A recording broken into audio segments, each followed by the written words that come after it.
It's a very very good morning dear children.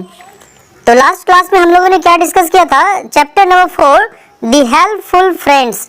ये helpful friends की कहानी हमने जाना था, डिस्कस किया था।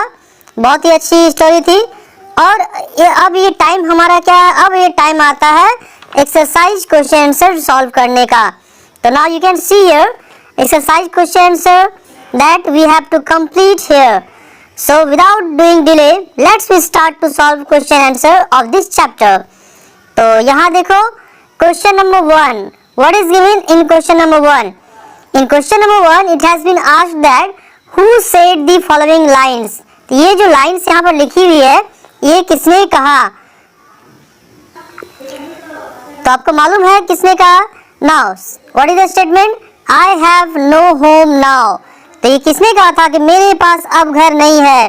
किसने कहा था? The sparrow chirpy, chirpy the sparrow, इसने कहा था कि मेरे पास अब घर नहीं है।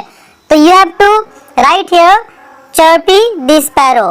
Now next statement is that don't worry my friend we will do something. तो किसने कहा था ये? Don't worry my friend we will do something. चिंता मत करो दोस्त, मैं तुम्हारी मदद करूंगा, मैं कुछ करता हूँ, मैं कुछ करूंगा अब तुम्हारे लिए। ये किसने कहा था? टुक टुक ने। Where is Tuk Tuk? Here is Tuk Tuk. तो टुक टुक द जिराफ ने कहा था। You have to write here Tuk Tuk the giraffe. And now see the next question, question number 2. Here answer the following questions. यहाँ पर आपको कुछ questions है जिसके answer आपको लिखने हैं. You have to write answer. Now first question is who is Chirpy? Chirpy कौन है? तो Chirpy एक sparrow है.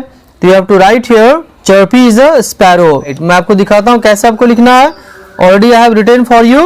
Now see here. You have to write like this. Chirpy is a sparrow. Next question is question number B. Who is Chirpy's friend? तो Chirpy का दोस्त कौन है? तो Chirpy का दोस्त कौन है? टुक टुक. How you have to write? You have to write like this. Answer number B. Tuk tuk the giraffe is Chirpy's friend. Now see the next question. Question number C. Question number C is whom does tuk tuk call for help?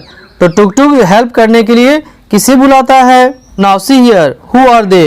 देखो कौन कौन है जिसको टुक टुक बुलाता है help करने के लिए. And now how you will write? You have to write in this way. Tuk tuk calls rabbit, the deer and the pigeon for help.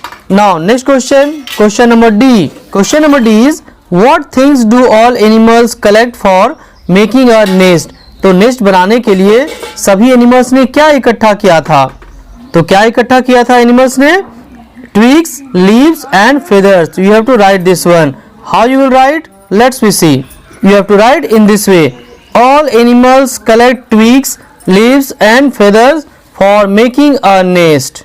And thus question number 2 completed. Now let's we proceed to question number 3. What is written here? Put the words in the right order. अब यहाँ देखो dear children, ये जो words है correct order में नहीं है, तो इसे आपको क्या करनी है? आपको अरेंज करनी है और करेक्ट ऑर्डर में लिखनी है, एक मीनिंगफुल सेंटेंस बनानी है. How will you right? तो यहाँ देखो विंड है, फास्ट है, इज है, ब्लोइंग है एंड दी है. तो आप क्या लिखेंगे यहाँ पर इस लाइन में नीचे? दी विंड इज ब्लोइंग फास्ट. मैं आपको लिख कर भी बताता हूँ आप कैसे लिखेंगे इसे. Now see here, देखो the wind is blowing fast. Next क्या है? Dries feathers her tuk tuk. तो आप इसको कैसे अरेंज करेंगे? Now see here, tuk tuk dries her feathers. तो tuk tuk dries her feathers. Next one, question number C. Has lovely Chirpy a nest? Means क्या लिखना आपको यहाँ पर? Chirpy has a lovely nest. In this way, Chirpy has a lovely nest.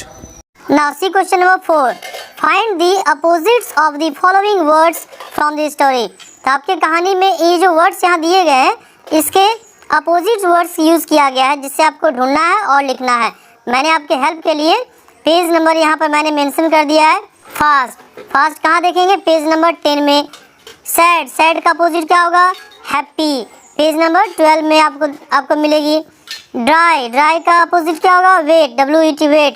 Page number 10 में. Small, small का क्या होगा? Big. Page number 12 में. अप का क्या होगा? डाउन, पेज नंबर 10 में। And the last one is question number 5. What is given here? Fill in the blanks using correct prepositions from the help box. तो यहाँ पर आपको हेल्प बॉक्स में दी गई preposition, you can see here, this is the help box and prepositions have been given here.